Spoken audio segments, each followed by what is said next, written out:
Hola y bienvenidos. Soy Lara del equipo de la BASAT. Gracias por acompañarnos en la Masterclass Potencia tu creatividad con IA generativa con Camilo Wayne, publicista chileno, director creativo y director del nuevo Máster Online Inteligencia Artificial para Industrias Creativas en la BASAT. Hoy Camilo nos hablará sobre cómo la IA generativa está revolucionando el mundo creativo, abriendo nuevas oportunidades para quienes trabajan con ideas. A partir de su experiencia internacional, nos ofrecerá una mirada estratégica, creativa y crítica sobre esta tecnología y cómo integrarla sin perder la esencia humana de la creatividad. Al final de la sesión podréis hacer preguntas por el chat o activando vuestra cámara y micrófono. Antes de empezar, veamos brevemente qué hace única la experiencia formativa en la BASAT.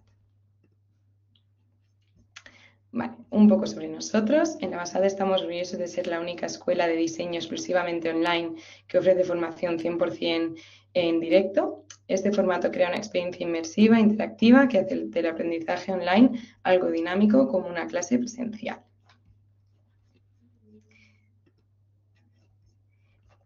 Para que os hagáis una idea del impacto de la BASAT, aquí van algunos datos clave. El 94% de nuestros estudiantes nos recomienda, más de 4.000 alumnos han estudiado con nosotros, contamos con más de 250 docentes, todos ellos profesionales en activo, y además nuestra comunidad global incluye estudiantes de más de 54 países, entre ellos Alemania, Estados Unidos, España, Italia, Chile, lo que enriquece nuestras aulas virtuales con múltiples perspectivas.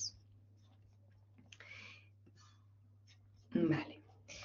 La reputación de la BASAT va más allá de nuestros estudiantes. Medios especializados como Creative Bloom e It's Nice That han destacado nuestro enfoque innovador y nuestro compromiso con el talento creativo.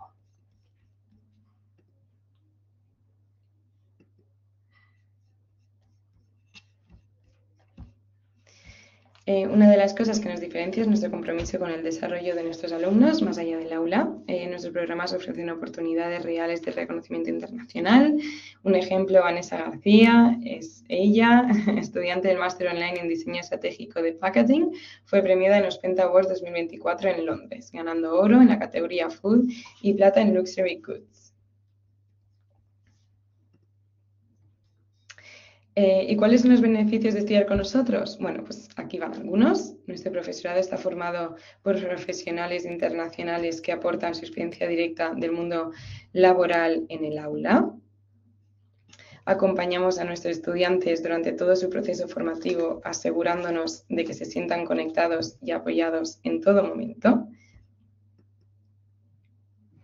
Y más allá del contenido académico, los alumnos acceden a múltiples oportunidades, workshops, masterclasses, sesiones de seguimiento grupales, participación en premios, la BASAT Live y networking.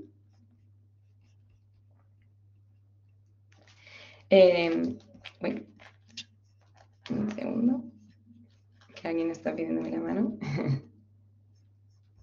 Vale. Si todo esto resuena contigo, estás pensando en dar el siguiente paso en tu carrera creativa, ahora es el momento. El periodo de inscripción para nuestros másteres ya está abierto y las clases comienzan en octubre-noviembre de 2025. ¿Vale? Para más información puedes escribirnos a info@labasat.com. Súper. Vale. Pues ahora ya sí que sí doy pie a Camilo. Camilo, cuando quieras, nos compartes tu presentación. Gracias. Muchas gracias. Ahí estoy compartiendo. Sí, ¿sí o no? ¿Se me escucha bien? Sí. ¿Me escuchan? Perfecto. Bueno, entonces, demos comienzo. Potencia tu creatividad con IA generativa. Como bien ya me introdujeron, mi nombre es Camilo Well, soy director creativo y Head of Generative AI en la agencia Roman Clis en Berlín, Alemania. Soy docente de IA generativa en la Universidad Andrés Bello y Universidad de Portales en Chile. Y director de máster, por supuesto, en IA generativa para industrias creativas en la BASAT. Ahí pueden ver mis redes sociales y página web si es de interés de alguno. Pero como el tiempo apremia, vamos inmediatamente. Me gustaría partir con un pequeño juego, simplemente para comenzar ligeramente. De estas 6 imágenes que ven en pantalla, ¿cuáles creen ustedes que son generadas por inteligencia artificial y cuáles no? No sé si el chat está habilitado para que escriban. Sí, Sí. en principio sí. A ver si alguien se anima a Ya. escribir en Si el quieren chat. animarse a escribir cuáles creen ustedes, todas por inteligencia artificial, tenemos todas 2 veces. Vamos a dar un minuto más a ver si se animan a poner sus respuestas.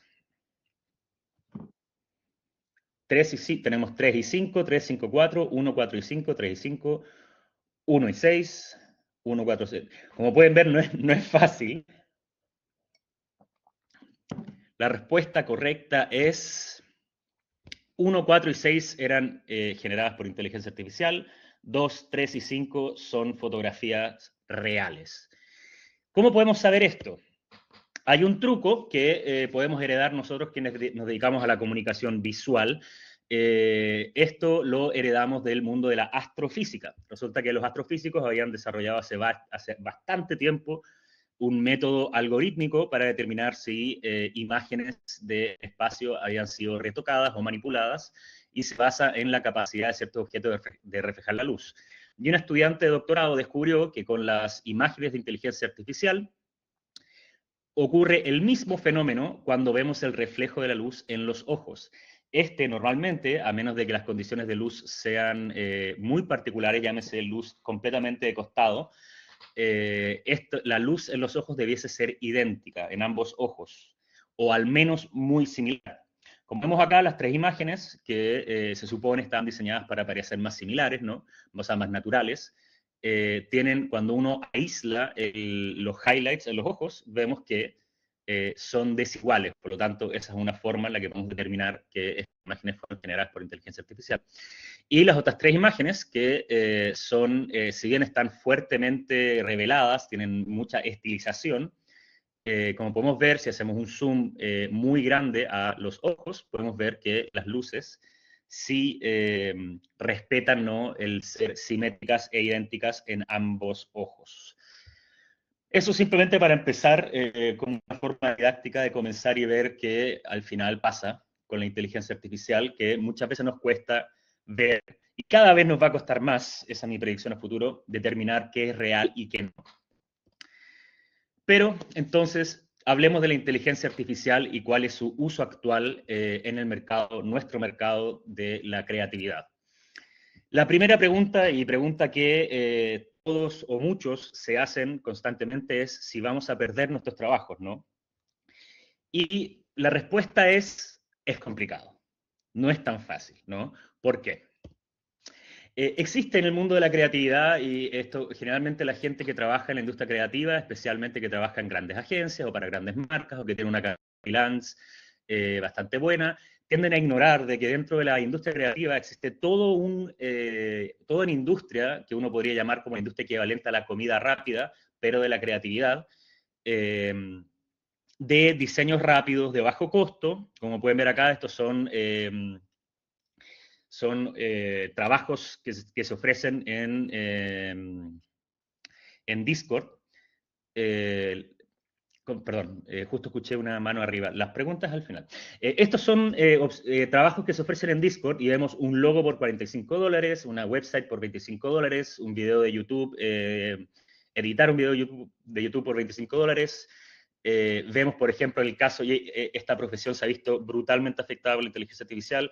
Vemos en el caso de los locutores, los artistas de voz, que por 35 euros, 25 euros, 30 euros, 25 euros, 100 euros no hacen el trabajo. Y por supuesto también luego vemos el mundo de la generación de contenido online y especialmente también el mundo de el diseño de thumbnail de videos de YouTube. Créanlo ustedes o no, existía gente previo a esta revolución que estamos viviendo, existía gente que se dedicaba exclusivamente y se hacía un sueldo en diseñar thumbnails de YouTube. Ese era prácticamente el 90-80% de su ingreso. Entonces, cuando uno piensa en vamos a perder nuestros trabajos, bueno, mucha gente ya lo está perdiendo. Y yo tiendo a pensar que la mayoría de los que están acá no pertenecen a la industria más rápida o transaccional de la creatividad, pero no podemos ignorar de que esta industria existe. Y como podemos ver, al momento de, especialmente hoy en día, cómo la inteligencia artificial ya está impactando en el mundo de la generación de thumbnails, el mundo de la edición de video. Y eso lo que genera en el espacio laboral es una presión de abajo hacia arriba, ¿no? Gente que necesita aún así generar ingresos, gente que no está normalmente dispuesta a moverse de industria. Entonces, ¿qué pasa cuando tenemos toda esta presión de gente que necesita generar nuevos ingresos en la industria, que está siendo desplazada por inteligencia artificial, a pesar de que nosotros no lo estamos haciendo? Es que genera una presión laboral de abajo hacia arriba que se puede traducir en la precarización de nuestros trabajos, nuestros sueldos, etcétera. Entonces, sí, efectivamente, sería, a pesar de que yo soy bastante optimista en lo que la inteligencia artificial significa para los creativos y su buen uso y cómo nos puede llevar a ser aún más creativos y cosas así, también hay que tener una mirada crítica y en los posibles impactos que la inteligencia artificial tiene en nuestra industria. Entonces, no es que nos vaya a quitar el trabajo. Lo otro que se dice mucho, especialmente en LinkedIn, es la IA no te va a quitar tu trabajo, pero un diseñador que utiliza IA te va a quitar el trabajo. Y eso también, en cierto sentido, también es real.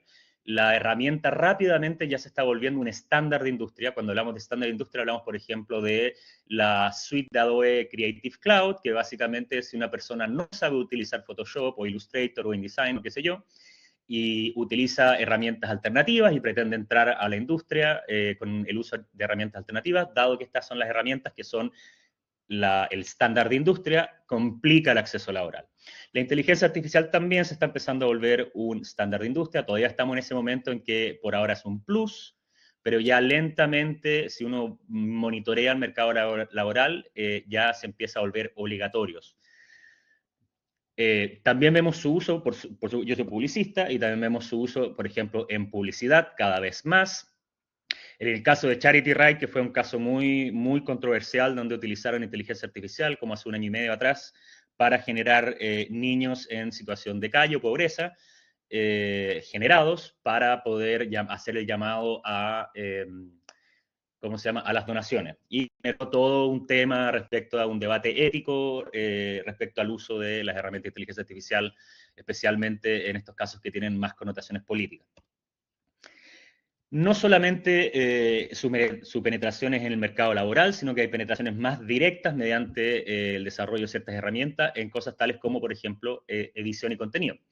Un caso que les voy a comentar es un caso real. Lo que están viendo en pantalla es un thumbnail para un podcast, o un vodcast, porque había video, que se llama MP Trend. Es un podcast sobre la industria musical chilena. Esto lo hicimos dos amigos y yo. Y debido a que éramos solamente 3 personas y 3 personas bastante ocupadas, utilizamos inteligencia artificial para automatizar varios procesos. Lo que van a ver ahora, por ejemplo, es nuestro editor 100% automatizado de videos. Básicamente, como esta herramienta opera, es que, voy a pausar un segundo el video. Básicamente, como esta herramienta opera, es que uno le da 3 videos o 2 videos, en este caso eran 3, ¿no es cierto? Una cámara, un plano que apunta a el conductor, un plano que apunta al invitado y un plano general que está grabando ambos. Y se le entrega 2 canales de audio, uno del micrófono del conductor y otro del micrófono del invitado. Y solamente mediante proceso algorítmico, este programa entiende cuándo y dónde debe cortar a plano general. Por ejemplo, si las 2 personas hablan a plano general, si ya llevamos más de 20 segundos, todo esto es configurable. Si ya llevamos más de 20 segundos en una persona, cortar a la otra. Si una persona hace una reacción a algo, cortar hacia la otra persona. Todo eso lo entiende y también es configurable. Y normalmente editar un episodio de 1 hora lleva algo así como toma 2 días laborales. Un día laboral si una persona es extremadamente rápida. Y vamos a ver acá cómo la herramienta realmente lo hace. Ahí lo está editando. Está editando, es 1 hora de video. Perdón, aparezco en la esquina porque esto es una grabación de una clase. Ya no tengo acceso a la herramienta. Y ahora estamos viendo cómo 1 hora de episodio lo está editando en tan solo unos segundos. Claramente, para cierto tipo de personas, para cierto tipo de profesionales creativos en la industria, hay ciertas herramientas específicas que hacen desplazo laboral. Ahora estamos viendo, estoy revisando el material, viendo que efectivamente se editó de forma correcta.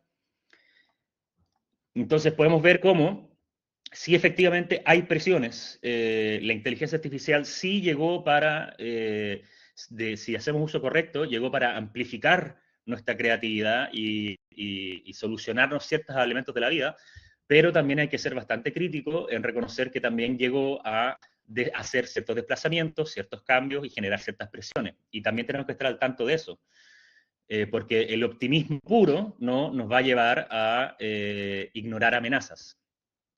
Otro buen ejemplo de la automatización de ejercicios completos es Opus Clip, para quienes generan contenido digital, quizás lo conozcan. Opus Clip básicamente es especializado para podcast. Uno sube un episodio completo y también te permite en español. Uno sube un episodio completo en 16:9 y básicamente Opus Clip primero lo que hace es adaptar todo a 9:16.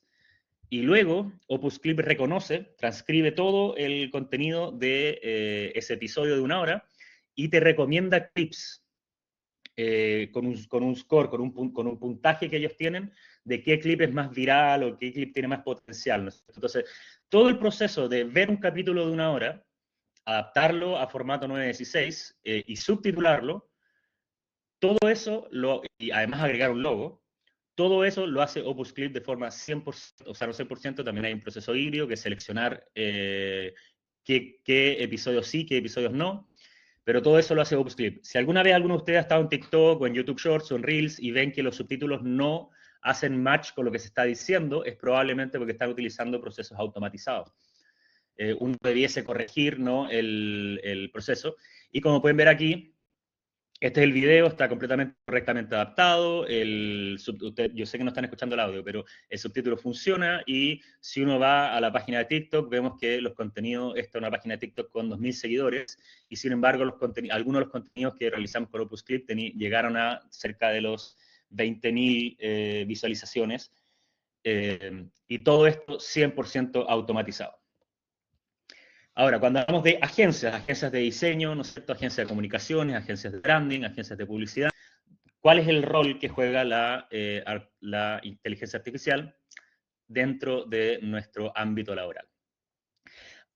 Por ejemplo, hay varias tareas, como por ejemplo los storyboards, que son tareas que antiguamente se realizaban ya sea in-house o se externalizaban. Y también, nuevamente, hay gente que se dedica exclusivamente al mundo del storyboarding. Yo tengo varios amigos que son, y colegas, y proveedores que hacen storyboards, y hoy por hoy ya están haciendo la transición a la inteligencia artificial debido a este desplazamiento. Pero esto también nos da la herramienta, por ejemplo, me da la herramienta a mí de realizar mis propios storyboards para uso interno. Entonces, por ejemplo, lo que antes tomaba un presupuesto más alto y había que externalizar, hoy por hoy, de 30 a 1 hora, se puede llevar a cabo de forma interna. Y no todo, a veces, esto como comentario aparte, a veces uno quiere que las cosas sean dibujadas para que el cliente no se quede demasiado enganchado en detalles visuales, pero a veces uno quiere ir con elementos visuales más impactantes y ser más fotorrealista, ¿no? Cosas como concept boards, quienes trabajamos en el área de comunicaciones, publicidad, sabremos lo que son los concept boards, donde básicamente ideas de acciones o medios no tradicionales que se expresan mediante visuales. Estas son de hace 2 años, por eso la calidad de la imagen no es tan alta como lo que uno hoy en día esperaría, pero ideas donde normalmente antes un director de arte tenía que invertir gran parte de su día en visualizar las ideas de otro. Que nos permite la inteligencia artificial es básicamente ahora el director de arte puede en menos tiempo realizar este trabajo de visualizar las ideas y dedicar más tiempo a las ideas, idealmente hablando, ¿no?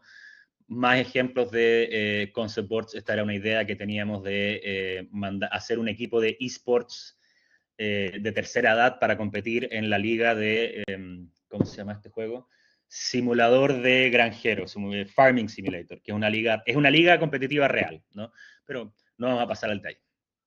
Imágenes de stock, todos aquellos creativos presentes que son previos a la edad de la inteligencia artificial recordarán la tortura que es estar en Getty Images o Shutterstock o iStock y estar ya en la página 30 y aún no encontrar la imagen, ¿no? Hoy por hoy, por ejemplo, en estas 2 imágenes que generé solamente utilizando imágenes de inteligencia artificial, hoy por hoy podemos generar todas nuestras imágenes. Hoy por hoy, en realidad, podemos generar la imagen final ya desde cero. A veces queremos tener más control creativo y generamos solamente las imágenes. Esto fue un proceso más antiguo. la inteligencia artificial aún no llegaba a la calidad en la que uno pudiera generar todo lo que uno quería en una sola imagen, entonces se requería todavía el generar las imágenes como elementos separados y luego unirlos, ¿no?, en una sola imagen. Y para presentar ideas, presentar posibles diseños, contenido digital, nuevamente, inteligencia artificial ha entrado mucho como generador de imágenes que reemplaza aquellos contenidos que normalmente nosotros hubiéramos sacado de imágenes de stock. El problema es, o uno de los problemas es cuando intentamos reemplazar contenido que realmente debiese ser único, que debiese ser hecho, producido para una marca, como un comercial, una sesión de fotos de producto, es cuando tratamos de empezar a cortar costos y reemplazar ahí con inteligencia artificial. Y eso es algo de lo que podemos conversar más en profundidad. Sin embargo, hay ciertos procesos que innegablemente ya nunca jamás se van a producir, como por ejemplo el uso de imágenes de stock para contenido social media. Eso prácticamente nunca se iba a producir desde cero, y acá es donde inteligencia artificial entra un poco a reemplazar los bancos de imágenes de stock, que están ahora, hoy por hoy, librando una guerra legal en contra de Midjourney, ChatGPT, por tema de data scraping, etcétera, bla, bla, pero claramente hay un conflicto de intereses ahí muy grande que va a ser muy interesante ver cómo se desenvuelve. Más ejemplos de social media realizado con inteligencia artificial y cómo la inteligencia artificial está desplazando a los bancos de imágenes. Entonces, ya sabemos lo que puede hacer la inteligencia artificial, pero la pregunta es, ¿entendemos realmente a la inteligencia artificial, lo que es, cómo se entrena y qué consecuencias nos puede traer la inteligencia artificial al integrarla de forma completamente pasiva en nuestro proceso? Entonces, hablamos de epistemología y creatividad. Epistemología, el estudio del saber, de cómo conocemos y qué es el conocimiento, donde si estuviese ahora en el máster podríamos hablar 3 horas solamente sobre epistemología, pero claramente tengo que hacerlo más corto para esta masterclass. Pero básicamente, cuando nosotros hablamos de la creatividad comercial específicamente, diseño gráfico, branding, publicidad, comunicación audiovisual, etcétera, la creatividad comercial no solamente transmite información, ¿no?, sino que también transmite una experiencia. Cuando uno diseña algo, uno también diseña con la intención de que esa cosa, ese algo, ya sea un comercial, ya sea un logo, ya sea una señalética, ya sea un video, lo que sea. Cuando uno diseña algo, uno diseña con una cierta intencionalidad, ya sea consciente o inconsciente, de que quien sea la audiencia de este mensaje también viva una cierta experiencia, lo cual en el mundo de la filosofía se le va a llamar qualia. Qualia es una experiencia básicamente irreducible y solamente posible de autorreportar, básicamente algo paralelo a cómo se siente ver el color rojo. Nosotros nunca vamos a poder describir a otro lo que se siente ver el color rojo, lo que se siente morder una manzana. Eso es la qualia, ¿no? Y por otro lado, el diseño gráfico, el branding, la publicidad también utiliza significados codificados. ¿Qué es un significado codificado? Básicamente cuando, por ejemplo, cuando uno pone una foto de un hombre con un traje y una corbata y pelo cano, hay un sinfín de significados codificados, ¿no es cierto?, mensajes que están incluidos ahí, ¿no?, que es el tema de la semántica. La inteligencia artificial tiene muy buen manejo sintáctico, eso quiere decir que utiliza el lenguaje de forma correcta gramatical. Sin embargo, la semántica es cuando hablamos, ¿no es cierto?, un clásico de decir, eso es un debate semántico. Semántica básicamente es el debate respecto a los significados codificados no explícitos contenidos en el mensaje. Y querámoslo o no, existe muchísima comunicación semántica que es visual, ¿no? Todas las visuales comunican algo, y por tanto, nuestra comunicación visual, audiovisual, publicitaria, tiene tanto contenido de qualia o intención de diseñar una qualia y contenido semántico. ¿Por qué es importante esto, a pesar de lo denso? Es porque ambos son extremadamente subjetivos e intuitivos, que durante muchos años se nos dijo a los creativos que debiésemos movernos en dirección hacia la objetividad y hacia la data, hacia lo comprobable, hacia lo reproducible. Sin embargo, ahora que estamos en la época de la inteligencia artificial, empezamos lentamente a darnos cuenta, y esto es una apreciación mía, que la subjetividad y la intuición de un creativo empieza a adquirir muchísimo más valor, ¿no?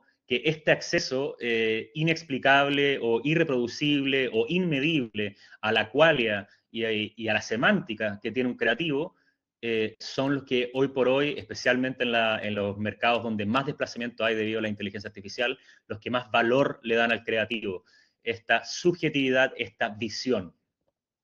Hablemos un poco de esa visión, hablemos un poco de comparaciones, ¿no? ¿Dónde la hemos visto antes? Algo que jamás podría hacer la inteligencia artificial. En imagen lo que ven al frente son a los Vignelli, normalmente de la pareja de los Vignelli, el más famoso es Massimo Vignelli, pero ellos son una dupla, marido y mujer, para no invisibilizarla a ella, debiésemos hablar siempre de los Vignelli.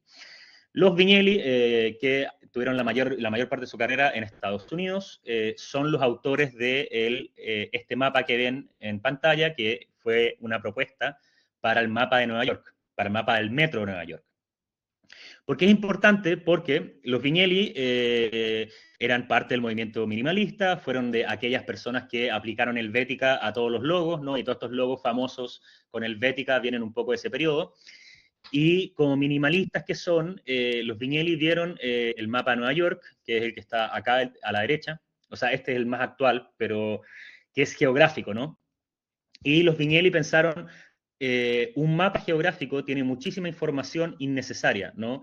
¿Cuál es el mínimo cantidad de información que yo debiese poder comunicar en un mapa de un metro para tener la mayor claridad posible? Y entonces, hoy por hoy, casi todos los mapas del metro del mundo siguen esto, que no es un mapa, es un diagrama. ¿Por qué es un diagrama? Porque todas las distancias entre los puntos son equivalentes, todos los grados, ¿no? O sea, ya sean 90 grados o 45 grados, todas las curvas. Una ruta nunca va a estar sobrepuesta a otra. La única información que hay disponible son puntos clave y estaciones de metro. Básicamente, Vignelli dijo de forma contraintuitiva respecto al status quo de su tiempo, donde todos los mapas de metro eran geográficos, dijo de forma contraintuitiva, pero en respeto a su visión creativa, los mapas de metro debiesen ser diagramas y no mapas geográficos. Y justamente, ¿por qué la inteligencia artificial jamás podría hacer esto? Porque no es una solución lógica y no una solución basada en el status quo. Una inteligencia artificial buscaría precisión geográfica debido a que eso hubiese sido la data disponible con la cual se hubiese entrenado. Los Vignelli ignoraron completamente eso de forma consciente, basándolo en la visión de ellos del minimalismo, una visión modernista del orden. Y esa visión modernista contiene una postura ideológica. Ideológica no me refiero políticamente, me refiero a ideológica desde el punto de vista de que la geografía no importa, lo único que importa es el mínimo de información posible para poder entender esto de forma que se entienda de la mejor manera y con la menor cantidad de esfuerzo, ¿no? Y esa es una postura ideológica, una visión creativa, que fue en su tiempo una decisión polémica. De hecho, fue rechazada por el público. El público se empezó a confundir, se empezó a bajar en las estaciones equivocadas, y de hecho, hasta el día de hoy, o creo que muy recientemente lo cambiaron, el mapa es geográfico, el mapa de Nueva York. Fue de los últimos mapas del mundo en cambiar de diagrama, a pesar de que el primer diagrama lo tuvieron ellos. Otro ejemplo de parte de los Vignelli es el logo American Airlines, un logo que fue, creo que el logo de aerolínea que más tiempo duró sin cambios.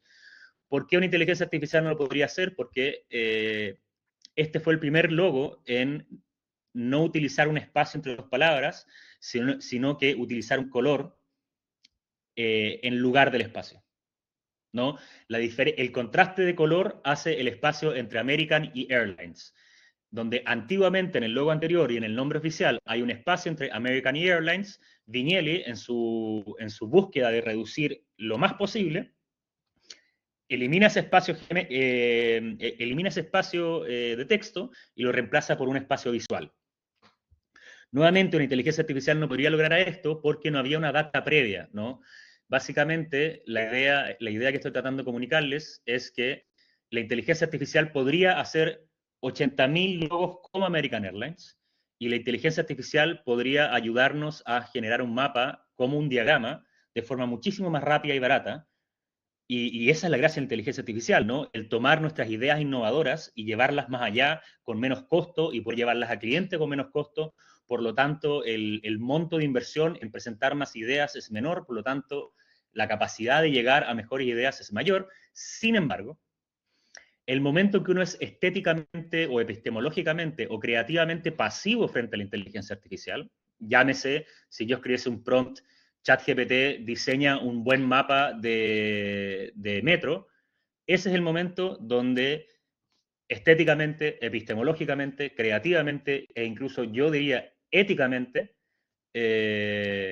estamos dejando que la creatividad muera frente a nosotros. En lugar de volvernos creativos, nos vamos a volver curadores de resultados de un cerebro digital, ¿no? Entonces, y me quedo un poco con esta frase, no responde a una tendencia, que es lo que la inteligencia artificial hace, responder a tendencias, a status quo, a un cuerpo hegemónico de data con el cual ha sido entrenado, sino que responde a una visión. Nuestra tarea como creativos no es el pensar sobre respecto a la inteligencia artificial, qué debería ser yo y qué debería ser la inteligencia artificial. Nuestra tarea como creativos debe ser pensar la idea y luego cualquiera sea la herramienta disponible, o sea, cualquiera sea la herramienta que yo tenga a mi disposición, será la cual vamos a utilizar para poder llevar nuestra idea a la realidad, ¿no? Y a veces eso va a implicar hacer cosas a mano, porque la idea ha sido demanda, a veces va a implicar hacerlo todo con inteligencia artificial, siempre y cuando sea nuestra idea al principio y nosotros tengamos el control activo de la ejecución de la idea. Ejemplos publicitarios de grandes campañas que fueron contraintuitivas, innovadoras y respondían a una visión más que a una metodología reproducible. Tenemos a la izquierda una imagen de, no son videos, pero si lo quieren buscar en YouTube, el gorila de Cadbury, donde es un comercial que el producto se menciona 2 segundos de casi 1 minuto, casi todo es una persona con un traje de gorila tocando una batería.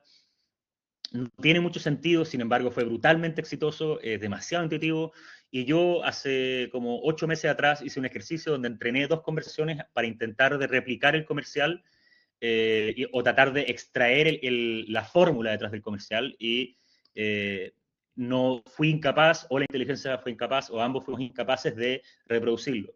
Luego está la campaña del no. La campaña del no es una de las campañas políticas más famosas en la historia de Chile. Fue la campaña para el plebiscito donde Chile decidiría si el general Augusto Pinochet, dictador de Chile, quedaría en el poder o saldría democráticamente del poder. Y a pesar de que luego de décadas de dictadura, la gente que participaba del no tenía toda la justificación para hablar de violación a los derechos humanos, de miedo, de terrorismo de Estado. Un publicista, y hay una película, si la quieren ver, la película se llama No, es una película muy buena. Los publicistas detrás de la campaña dijeron, la única forma en la que podemos ganar es mediante la esperanza y la felicidad, generando un jingle completamente positivo y el slogan, Chile, la alegría ya viene. Fue extremadamente contraintuitivo que de parte de quienes habían sufrido décadas de abusos y dictadura, hicieran su campaña en base a la felicidad y la esperanza, ¿no? Y también está Dumb Ways to Die, que fue si no me equivoco, la campaña más exitosa en la historia de la publicidad, una campaña para el comportamiento y el buen comportamiento y la seguridad en las andenes de tren en Australia, que nuevamente era extremadamente contraintuitivo. Es una canción muy larga que dice existen muchas formas tontas de morir, como ahí ven los personajes, ¿no? Como vender tus riñones, prenderte en fuego, qué sé yo, pero la manera más tonta de morir es estar descuidado en una andén de tren, ¿no? Y la campaña fue nuevamente contraintuitiva, respondió a una visión y fue brutalmente exitosa. Entonces, una visión creativa, que es donde a medida que la inteligencia artificial tenga mayor y mayor capacidad de ejecutar ideas, una visión creativa es lo que empieza a adquirir el mayor valor, o es donde nosotros los creativos vamos a poder guardar nuestro valor, un valor reproducible. Y esta visión creativa requiere este acceso a la semántica y a la qualia. Estos elementos completamente subjetivos e intuitivos que nosotros experimentamos a lo largo de nuestras vidas y carreras. Y hablando de eso, entonces hablando también de justamente esta subjetividad, esta intuición, hablemos del impacto en validación estética, el impacto que tiene la inteligencia artificial en la validación estética. Cuando uno genera en Midjourney, que es lo que están viendo en pantalla, cuando uno genera en Midjourney una persona hindú, una persona india, vemos casi siempre la misma imagen una y otra y otra y otra y otra vez. Cuando generamos una persona mexicana, vemos prácticamente imágenes brutalmente similares una y otra vez. Y New Delhi, que claro, está un poquito demasiado pequeño, pero si ustedes se acercasen o viesen la investigación, esto está extraído de un paper, extremadamente congestionado, extremadamente sucio, inundado en muchos casos, etcétera, etcétera, etcétera, ¿no? ¿Cuál es el problema con eso? Que la estética o la comunicación visual generada por inteligencia artificial eh, también es una forma de generar episteme, ¿no? De generar conocimiento. Cuando uno piensa en New Delhi y uno muestra New Delhi como esto, uno está comunicando muchas cosas, ¿no? Para quienes son publicistas, bueno, para todos los creativos en realidad, el qué comunica, el cómo se viste una persona, o qué tipo de casting, o qué tipo de persona, o la foto, o el espacio de la foto, ¿no? Estas son cosas que nosotros como creativos pensamos mucho, ¿no? En respecto a el entorno, la ropa, el tipo de persona que están comunicando de forma implícita. Y el problema con la inteligencia artificial es que está entrenada en un corpus hegemónico, básicamente la búsqueda del promedio, lo que más aparece, lo que más se repite, lo que más se consume, entonces no hay diversidad, sino que lo que hay es promedio. Básicamente, como lo dijo Federico Donelli en su excelente artículo Finding Balance Between Apologists and Critics en medium.com, lo pueden leer, es buenísimo. La IA entrena con lo que vendió ayer para garantizar que lo que se produzca hoy también venda. El problema con esto, y cualquiera que esté en la industria creativa lo puede entender, es que lo que vendió ayer rara vez vende hoy y probablemente no venderá mañana, ¿no? Justamente el creativo en las industrias comerciales se dedica siempre a buscar la vanguardia de la venta, la competencia, la innovación. Entonces, y llevamos apenas 2 años, 3 años utilizando inteligencia artificial en espacios comerciales ya a mayor escala. Aún no hemos llegado a el punto de qué va a pasar cuando la inteligencia artificial ya no tenga la capacidad de generar cosas que sean percibidas como innovadoras. ¿Qué pasa cuando la inteligencia artificial comienza a sufrir corrupción de sus datos o pérdida de calidad debido a que se comienza a entrenar con su misma data? Ya no hay data humana, ¿no? Hoy por hoy en Internet hay una gran cantidad que está generada por inteligencia artificial, la inteligencia artificial se entrena con eso mismo y se genera este como ciclo vicioso de una IA que se entrena a sí misma y se pierde la humanidad, ¿no? Por eso repito y reitero, la subjetividad, la intuición, la cual es la semántica del creativo, es donde se aloja el valor del creativo. El diseñador que cede su criterio a una máquina no está automatizando su trabajo.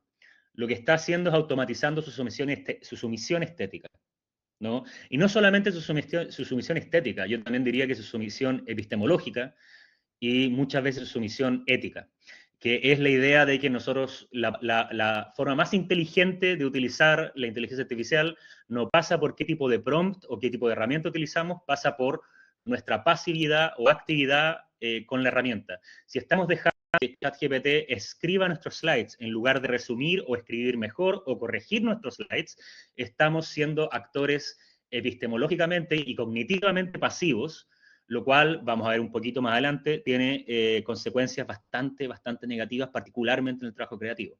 Justamente, como estamos hablando, ¿qué pasa cuando somos actores pasivos en el uso de la inteligencia artificial? Esto viene de una investigación que se acaba de publicar, es una investigación de MIT, se llama Your Brain on ChatGPT, donde lo que hicieron fue a varias personas les pidieron hacer trabajo investigativo, trabajo científico, midiendo la actividad electrónica de sus cerebros, ¿no? El EEG, y se les pidió que utilizaran ChatGPT al principio, durante y al final, que utilizaran ChatGPT solamente después de definir la idea, la hipótesis, el marco, y que no utilizaran ChatGPT. Y básicamente, bueno, acá está el estudio, Your Brain on ChatGPT, del MIT Media Lab del año pasado. ¿Qué le pasa a tu cerebro? No vamos a pasar por toda la investigación, esto es contenido del máster, pero lo que sí puedo hablar son los resultados clave, ¿no? La actividad se reduce en algo así como un 80%. Básicamente, es muy reduccionista lo que voy a decir, pero podríamos decir que cuando utilizamos ChatGPT desde un principio hasta el final, somos un 80% más tontos respecto a lo que estamos haciendo. Hay menor actividad cerebral en zonas asociadas a memoria, integración y atención, hay menor innovación. Todos los ensayos, ni siquiera estamos hablando de creatividad, estamos hablando en este caso de ensayos científicos. Eran todos mucho menos innovadores, más homogéneos y más similares entre los usuarios de ChatGPT desde el principio a final. Mucho menor capacidad de recordar. Esto quienes utilizan mucho ChatGPT y luego presentan al cliente podrán haber vivido problemas como que se les olvidan ciertas cosas mientras están presentando, porque ese 80% de reducción de capacidad cognitiva justamente es aquel que uno necesita para recordar el por qué escribimos lo que escribimos, o pusimos este slide, o qué sé yo, que lleva justamente al siguiente punto, que es la menor sensación de autoría. Cuando a la gente que utilizó ChatGPT desde un principio se le preguntaba si esta frase la escribió él, o es parte del ensayo de él, o parte de otro ensayo, la gente era incapaz de identificar si ellos eran los autores o no. Y hay quienes en esta investigación no pudieron citar ni una sola frase de su propio texto. ¿Por qué debería importarte esto si trabajas en diseño, publicidad o creatividad? Porque utilizar inteligencia artificial desde principio a fin, llámese desde la ideación hasta la ejecución, nos va a empezar a costar en esta pasividad cognitiva la capacidad de recordar ideas, la capacidad de construir conceptos originales y la capacidad de defender y justificar lo que crea, que es una parte vital y esencial de nuestros trabajos, no así de quienes se dedican a hacer ensayos científicos, es nuestra capacidad de defender, justificar y vender lo que nosotros creemos. Sin embargo, no es todo negativo. Yo no estoy tratando de decir no usen la inteligencia artificial. Esta investigación también encontró algo fascinante, que es que cuando los participantes primero escriben sin ayuda y luego utilizan ChatGPT para asistirlos en los procesos, no se lleva a cabo esta reducción del 80%. Es más, la actividad cerebral se mantiene al mismo nivel. Básicamente lo que podemos inferir es que si tú comienzas con tu propia escritura, con tu propia idea, con tu propio plan, y luego utilizas herramientas de inteligencia artificial para asistirte en el camino, tu cerebro se mantiene en esa actividad cerebral casi idéntica a si estuvieses haciendo todo a mano. Esto es vital, esto es realmente vital. Es un 80% la diferencia, si no me equivoco, pero la diferencia es real. O sea, he leído mucho los comentarios sobre este paper. La diferencia entre ser el curador de lo que ChatGPT nos entrega y lo que Midjourney nos entrega, y el tener una idea y utilizar las herramientas de inteligencia artificial para llegar a esa idea, es, desde el punto de vista cognitivo, epistémico, estético y ético, es brutal, ¿no? Es realmente brutal. Este es uno de los mejores consejos que les podría dar. Si algo se llevan de esta clase, de este masterclass, es comiencen con papel y lápiz, tengan claro qué es lo que quieren llegar y utilicen inteligencia artificial durante el camino en todo lo que quieran. Pero para utilizar bien la inteligencia artificial durante el camino, tienen que saber ustedes cuál es el destino. Y cuando hablamos de eso nos referimos, y yo sé que estoy ya un poco pasado, así que me voy a acelerar ahora, cuando hablamos de eso, hablamos del proceso creativo asistido, no capturado, ¿ya? Y voy súper rápido. Casi todo proceso creativo, cada persona tiene un proceso creativo único, pero se puede dividir en el proceso preparatorio. El proceso preparatorio es básicamente cuando nosotros estudiamos el brief, o estudiamos el caso, estudiamos cliente, hacemos benchmarking, estudiamos la audiencia. Proceso creativo cuando se nos ocurren todas nuestras ideas. Proceso destructivo cuando eliminamos las ideas que no funcionan. Y la ejecución cuando llevamos nuestra idea al mundo real, ¿no? No podemos cederle control a la inteligencia artificial de ningún proceso, pero nos puede asistir en cada paso. En el proceso preparatorio, con metodología, fuentes, resumen e investigación. Proceso creativo, en eliminar las primeras ideas, en opciones, en amplificación de nuestras ideas. El proceso destructivo, chequear en contra del brief, chequear en contra de estrategia, chequear por duplicados si esta idea se ha realizado antes. Y por último, en ejecución, alternativas de palabra para quienes son redactores creativos, generación de visuales, reducción de slides. Un ejemplo, acá está el storyboard y acá está el comercial que fue publicado hace 2 días, un comercial donde algunos textos fueron trabajados con inteligencia artificial, el storyboard fue hecho con inteligencia artificial, sin embargo, desde el principio de la idea hasta la ejecución del comercial, siempre bajo una visión creativa humana. Lo mismo acá, pueden ver, a la izquierda hay un storyboard y a la derecha hay un comercial, donde nuevamente el storyboard se generó de forma híbrida, mitad Photoshop, mitad inteligencia artificial, pero luego el comercial se genera ya de la forma más tradicional. Y hay cosas como la producción híbrida, donde se mezcla 3D, diseño gráfico, con ciertos elementos de inteligencia artificial. Y acá ven otros ejemplos, estos son todos ejemplos de, yo sé que algunos están en arábico, y eso es porque tengo muchos clientes de Arabia Saudita. Acá hay muchos elementos que son generados por inteligencia artificial, donde el director de arte los toma como parte de la composición y no como la composición completa. No le pide a Midjourney que le resuelva el problema, sino que utiliza Midjourney para generar ciertas partes de la imagen que él tiene en la mente. Ya sé que me pasé de tiempo, así que voy a detenerme acá, si no me